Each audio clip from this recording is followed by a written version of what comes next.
ಹಿಂಗೆ ಮಾಡಬೇಕು. ಇದನ್ನು ಸ್ವಲ್ಪ ಪ್ರೆಸ್ ಮಾಡಿಬಿಟ್ಟು ನೀವು ಅಲಂಕಿಯಲ್ಲಿ ಲಾಕ್ ಮಾಡ್ಕೋಬೇಕು. ನೀವು ಟೈಟ್ ಇದು ಎಷ್ಟು ಪ್ರೆಷರ್ ನೀವು ಕಡಿಮೆ ಕೊಡ್ತೀರೋ ಆವಾಗ ಸ್ಟ್ರೆಚ್ಚು ಕಡಿಮೆ, ಟೆನ್ಷನ್ ಜಾಸ್ತಿ ಕಡಿಮೆ ಆಗಿ ಸಿಗುತ್ತೆ.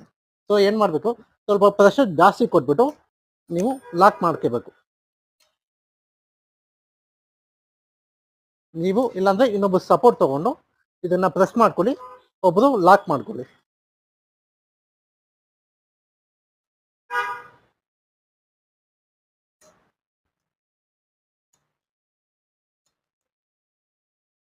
ಫುಲ್ ಟೈಟ್ ಮಾಡ್ಕೊಳ್ಳಿ.